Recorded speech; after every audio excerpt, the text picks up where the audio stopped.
Welcome back to Tools and Track. It's time for us to floor it. Yeah, that works.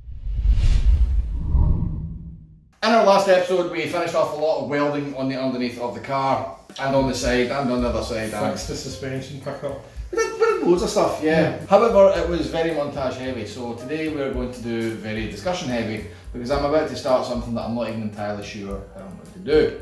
And that's putting a floor on the bottom of the car. Right. Except I'm going to get you into it. Right. Because I think I'm going to look like a so it's better if I make somebody else look like a first and pretend like I know what I'm doing.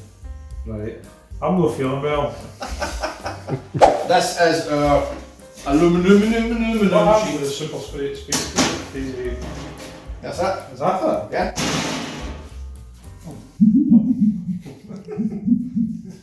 Now, I made ideas about starting the driver's side, but because we've got seat posts in there already, I'm not going to. I'm going to start on the passenger side because there's a. I mean, it doesn't actually fit at all, which is smashing. It's not long enough to reach the end of the floor. Well, we're going to deal with that because I'm going to put one of these in at pretty much exactly where that needs to be. Okay. But if it's mounted to a thing that's got here, It will be here. but it isn't here right now. Right.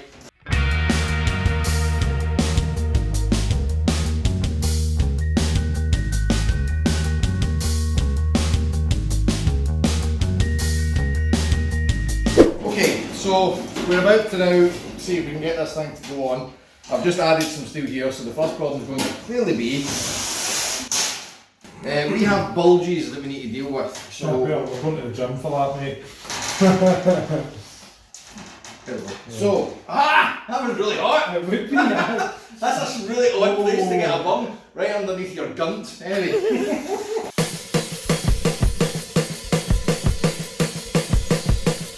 Right, we've made it all nice and shiny, and I've just touched it with crappy dirty gloves, but not to worry. The point is I wanted to get all the underseal off. Underseal? Try again, Tommy. Primer, yeah, I want to get all the primer off because we have to glue this as well as rivet it on. But I mean, it's a way off yet because we're still going to have to bugger with things and get our holes piloted and whatnot, but this is going to have to be pretty fastidiously clean. That's the front and the back sorted, which is nice. You'll see here there's a wee overlap available, and that's on purpose so that we can also rivet whatever comes on here on the other half. Right. See? So, what we will need to do though is start marking a few things, primarily this guy. So we're happy enough with, I mean that's the right size, that's what it's going to be, so this will be the guy from here on in. It's remarkably strong for such a thin panel. Yeah, I mean that's the whole point. A weld is there. I'm kind of curious about something. So I was thinking about this when we were at Knock Hill Friday night as well. What happens if it pushes down and the car gets like a pivot on it? We'll drill a hole. Right. Because I mean, it's a That's possibility that's that legit. happen. Listen, that's a legitimate question and that is a legitimate answer. The whole car will be leather proof. Well, it'll have to be because of the How did it cut? surprisingly well. I wasn't quite sure how that would go on me. Ali. Oh, effortless. Fuck's sake, Ali. I think what we're going to do now is just start clamping it because whilst we're going to f around with stuff, one slightly knock, shimmy or otherwise is going to completely bugger this entire process. So now comes the real fun. Drilling holes.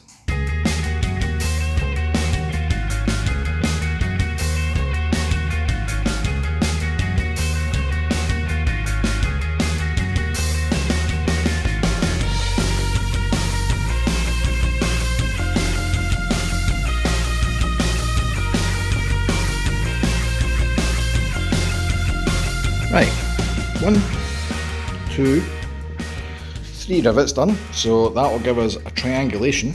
So if we put this back on, and if we need to move it, it's going to fall into exactly the right position.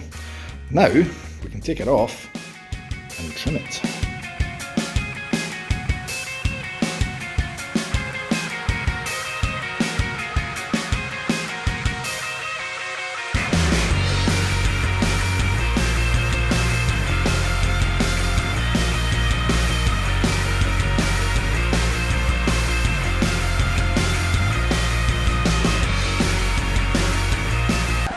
Tell me mechanical Hodor's been here without saying the words mechanical Hodor has been here.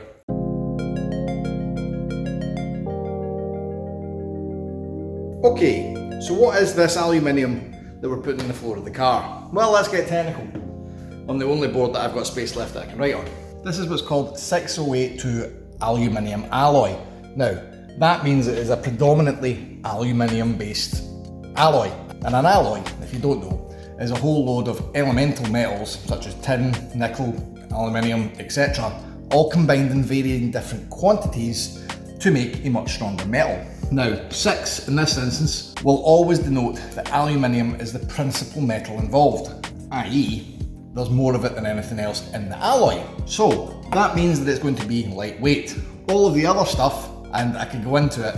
In fact, I'll tell you what, let's write it up and go into it. Boom, there's all the metals involved. Now you might think, well, that's actually quite an interesting blend of metals.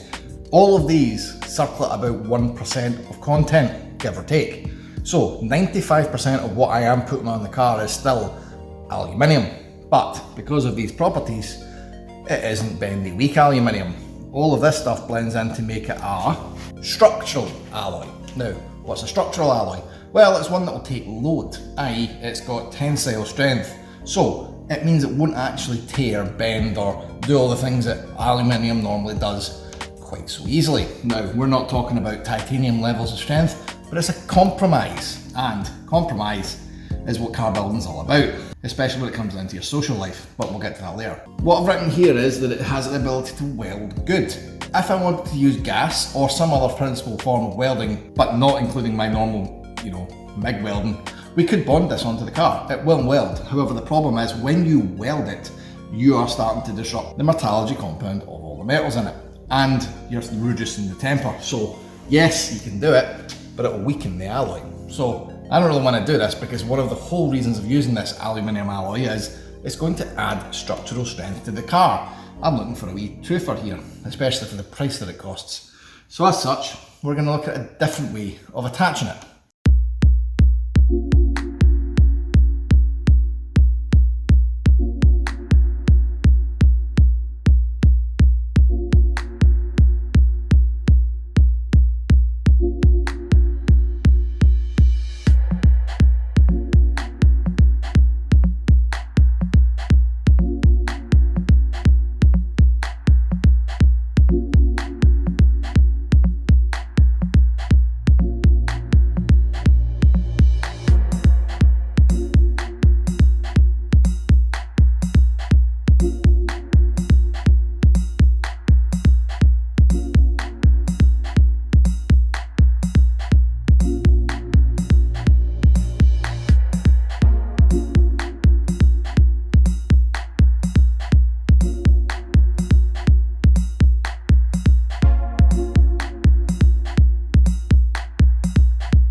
Right, just about to drill this kick plate for the bottom of the passenger floor. As you can see, it's all cut out. We've managed to get away with a wee 5-degree kink in this, which we need for this corner down here, which actually has a wee 5-degree kink on it, which I didn't realise and I thought I was going to get away with. But by all accounts, it seems to bend okay, which is positive. I actually thought it was just going to be a straight up cracker, but I think the advice I was given was you ain't bending it around 90-degree corners, which I can kind of understand, but at least it will give me enough kink to maybe get away with a few more bends that I thought I wasn't going to. So that's positive. Anyway, I've marked up at 50mm intervals. Now we're going to drill all the holes. Bear in mind that I've got a couple of pilots just to make sure this goes back on place where I want it.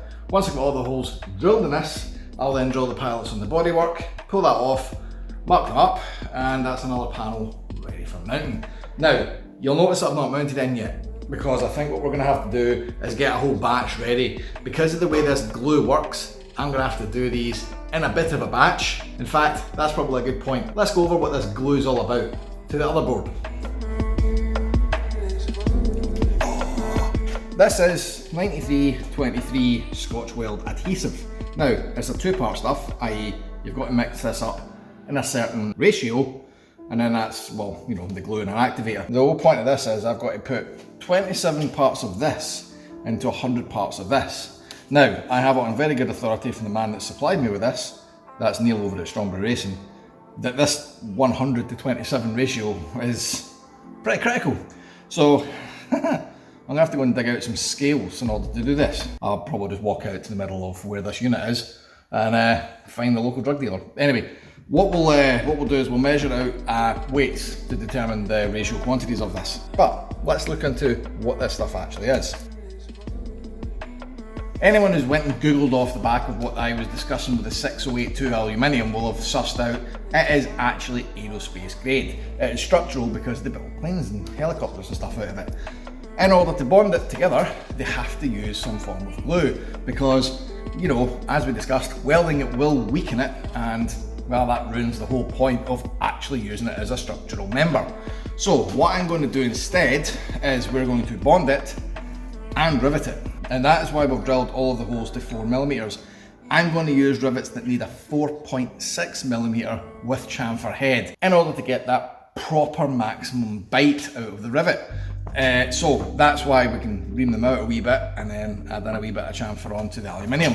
So that, in accordance with the glue, will mean that once we join this all together, it is going nowhere, which is why I only get one shot at it, and I've been taking my time to do all this right. Henceforth, will always be known as 9323, or quite simply put, the glue. So, taken from the manufacturer's website, so therefore it must be gospel. Well, I mean, I'm pretty sure they're not going to say this and it's going to be a lie. This stuff can be used to bond metal, glass, ceramics and plastics. Given the warnings that are on the MSDS sheet for it, I'm pretty sure they can bond all of these to each other and not give it a second's thought. The reason I'm interested in it though, it has a high shear and peel strength. Now what does that mean? Well, a shear strength is any force that goes parallel to it basically, without getting into all of the engineering technicalities of it. So what's going to happen there is it's not going to shunt something sideways and crack. Similarly, it's not going to peel apart with ease. Both of those need to be a warning to me before we get into this. But once it's on and on correctly, I'm pretty sure that it's not going to come off accidentally. And that's sort of the critical point for this. Lastly, it also has an environmental resistance. What does that mean? Well, without some form of pretty nasty chemicals, this is not going to be dissolved and not going to be degraded by things like microbiological stuff, salt in principle. So yeah, it's good to know that once this stuff's on, nature road going nonsense isn't going to cause it to come off again. Too long, didn't read. This is the shit we need.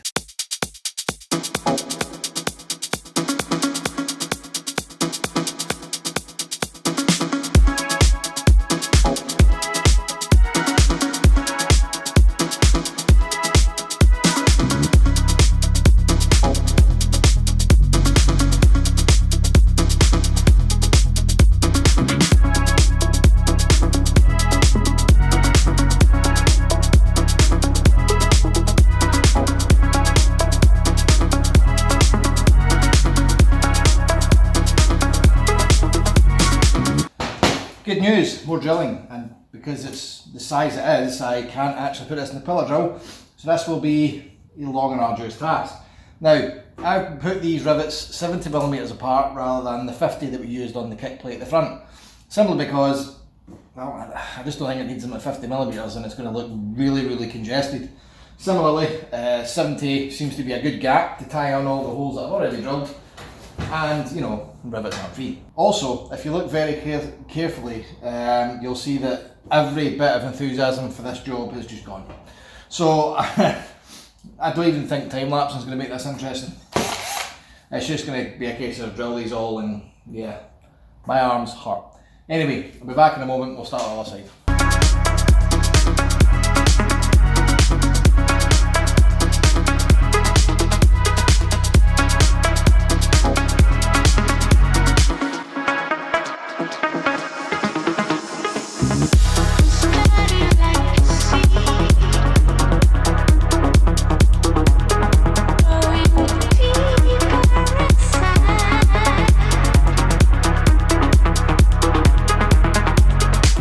Still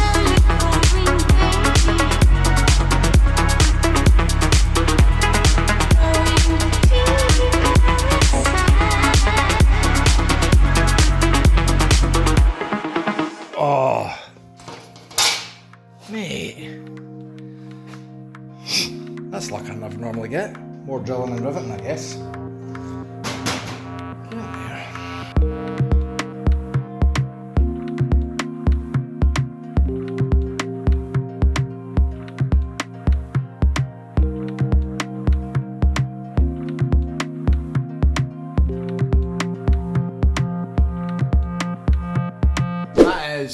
A big chunk. In fact, I might go as far as to say all of the underneath panels cut, drilled, and more or less ready to get bonded onto the bottom of the car. Now, for me to go any further, I'll need to flip the car. Yeah, we're definitely calling it a car now. So, it would make sense for me to bond it, do it, and then flip it so that the panels won't fall off. Apart from the fact that it won't. Now, because we need to bond it on, I only get one shot at it. So, if I flip it round, and as I have looked and discovered, find myself a problem that means that I need to take the panel back off again, I am f***ed. We're going to have to go beyond where we would need to prep to get the floor pans on the bottom done in order for us to bond it. That means any panel that butts onto where the floor panels go, I'm going to have to get pre-cut. Now, as you know, most men love the opportunity to buy an extra tool, and I am definitely most men. However, I don't like to buy it unless I know I'm going to need it. Pretty sure I know I'm going to need this tool. So, if we look underneath the car, you will see the following problem. There's an example of the floor pan, right?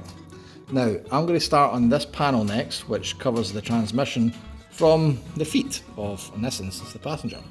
Now, that's going to butt onto here, on the inside, if I'm being honest, because I don't have a lot of space on the outside of this bar to mount the panel. However, when I come to drill a hole in here, that is literally the angle there that I can get to with the drill. So, I've got a number of options. I can either send it and deal with it by way of buying some 90-degree drill. I think you actually can get an air-powered one that gets in there nice and tight. But the problem with the air-powered drills, or indeed the battery options if you want to get one, is whilst they have a nice tight 90-degree angle, they're still quite chunky, i.e. the chuck protrudes quite a bit. Now the problem with that is what still needs the depth to get the chuck in rather than the width. But I think I'm still going to have to buy one, and this is the reason why. I think I need to drill holes in the inside of the transmission tunnel for some of the panels I'm going to mount. Now this is probably going to be not tomorrow's problem but potentially the next day, because I have thoughts about this. In the interest of making enough cabin space, I'm probably going to mount on the inside of the transmission tunnel. But because of prop shaft space, I might not be mounting the fancy aluminium, and possibly even something slightly more pliable. In the interest though of keeping progress on the go, I'm going to take all this off, I'm going to flip it round, and we're going to finish off at least as much as I can do, so that when we come time to bond this on, I know I'm not f***ed.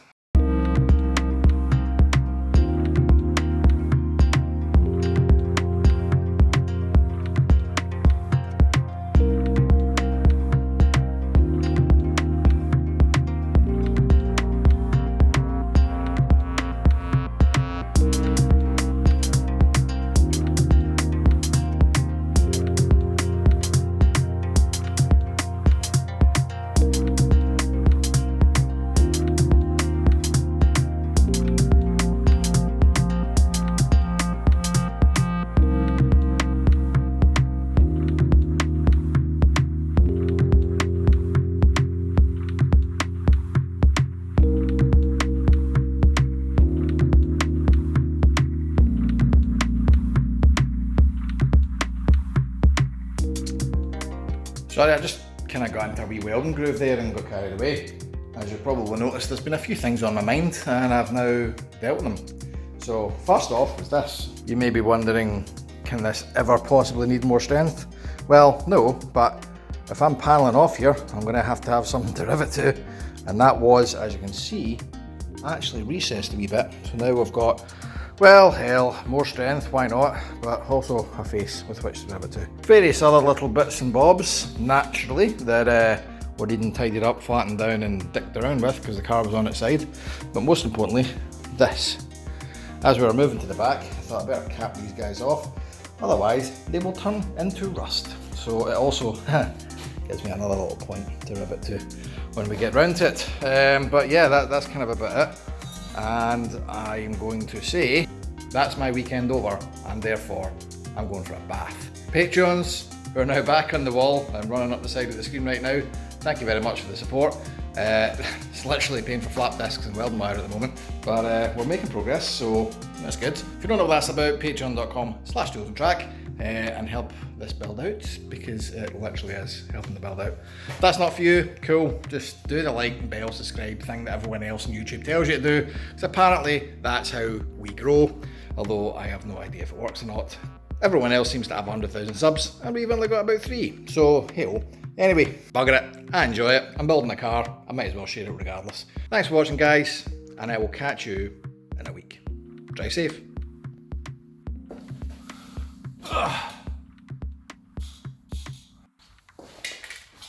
Right. If you leave me now, You take away the hardest part of me. No. No. Wow.